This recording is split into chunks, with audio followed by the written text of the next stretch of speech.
Farmer anger will test Modi as India's grain bowl votes. India's Punjab state is casting ballots in polls seen as a barometer of Prime Minister Narendra Modi's popularity, and his party's Hindu nationalist reach. Ahead of general elections in 2024. Fatehgarh Sahib, India. Amandeep Kaur Dolewal rose from a traditional Indian cot and began speaking to a small gathering of men and women who sat cross-legged in a park opposite a white-domed gurdwara, a place of worship for Sikhs. The 37-year-old doctor was flanked by a dozen of her supporters, mainly drawn from the protesters who last year hunkered on the edges of the Indian capital and demonstrated against now repealed controversial farm laws. If elected, Dolewal told the crowd, she'd fight tirelessly for the rights of farmers. Her group of 3 cars then moved to another village along narrow, dusty roads that cut through thick wheat and mustard fields that stretched off into the distance. There, Dolewal repeated a similar message. "We have already defeated Modi once. Let's defeat him again." Her voice bellowed from a loudspeaker attached to an auto rickshaw, displaying none of the flamboyance of a seasoned politician but drawing bursting applause from the audience. The scene underscored the changing electoral landscape in India's Punjab state, where more than 21 million voters will cast ballots on Sunday in polls. That're seen as a barometer of Prime Minister Narendra Modi and his party's popularity ahead of general elections in 2024. The polls will indicate whether riding the crest of the year-long protests that forced Modi to make a rare retreat could be enough to prevent his party from making inroads in a state considered the grain bowl of India. Political newbies like Dolewal are pinning their hopes on this very formula. They are vying to convert the farmers' anger into votes, arguing that a new party is the only path to change. "People are asking me, why are you late? We were waiting for you," said Dolewal, who ran a medical camp at one of the protest sites last year. She is now a candidate for Sanyukt Samaj Morcha, a newly minted political party that includes some of the farm unions that organized the protests. "People know their rights now," she said. Modi's party implemented the controversial farm laws in September 2020 using its executive powers and without any consultation in the parliament. His administration billed them as necessary reforms, but farmers feared the laws signaled the government was moving away from a system in which they sold their harvest only in government-sanctioned marketplaces. They worried this would leave them poorer and at the mercy of private corporations. The laws triggered a year of protests as angry farmers, most of them Sikhs from Punjab state, camped on the outskirts of New Delhi through a harsh winter and devastating coronavirus surge. In a major reversal, Modi withdrew the laws a year later in November, just 3 months ahead of the crucial polls in Punjab and 4 other states. The election results will be announced on March 10. Modi's Bharatiya Janata Party has a relatively small footprint in Punjab but hopes to form a government there with a regional ally and strengthen its fledgling voter base among farmers, one of the largest voting blocs in India. Punjab, where people are deeply proud of their state's religious syncretism, also represents a test for his party's Hindu nationalist reach, which has flourished in most of northern India since 2014.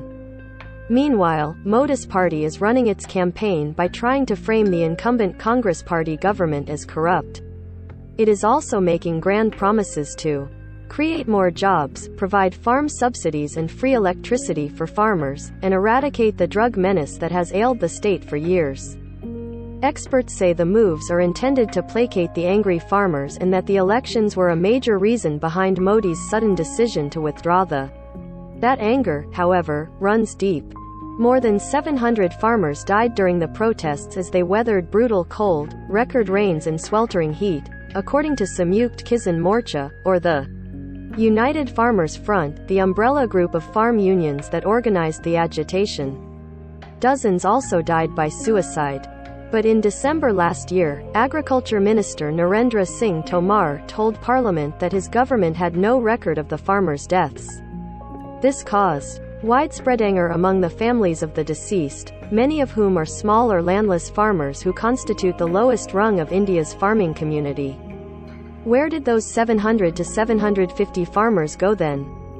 The Modi government is responsible for their deaths, said Amarjit Singh, choking back tears in his family home in Kalar Guman village, some 40 kilometers 24 miles from Amritsar, the state's capital. Singh's father, Sudagar Singh, died on a sweltering September afternoon from sudden cardiac arrest, according to his death certificate.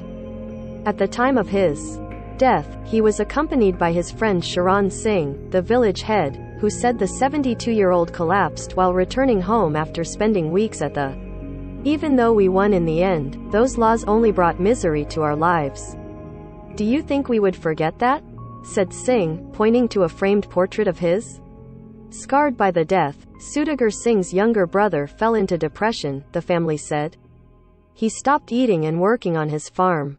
3 months later, he too. In some cases, the Punjab government has announced jobs and funds for the families of the deceased, but farmers say the elections are an opportunity to turn their anger into meaningful change. That's why you don't see flags of any political party flying atop our homes, said Singh, the village head. We don't trust them anymore. Among those seeking to consolidate their political dominance through the election is the Aam Aadmi Party, which was formed in 2013 to eliminate corruption and has since ruled Delhi for 2 consecutive terms. Its campaign plan in Punjab, however, is not limited to just the farmers' anger. The party hopes to ride on re-emerged fault lines that were blurred during the At its peak, the protest drew support from Punjab's rural and urban populations. Now, those protests find very little resonance among city voters who say the farmers' issues should take a backseat since the laws have been withdrawn. The youth want education, health, employment and an end to corruption. That's what people want. They want a change, said Avinash Jolly, a businessman. The Aam Aadmi Party hopes to cash on this sentiment.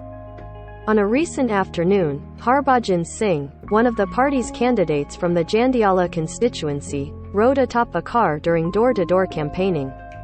A band of young men followed him on motorbikes waving flags brandishing the party symbol, a broom to sweep out corruption. Singh stopped near a public park and talked to his supporters about chipping away at the entrenched political system. To resounding applause, he ended his speech with a call to the people in the crowd. Will you teach a lesson to those leaders who have ruined this sacred land and humiliated our farmers? The young men, in unison, chanted yes.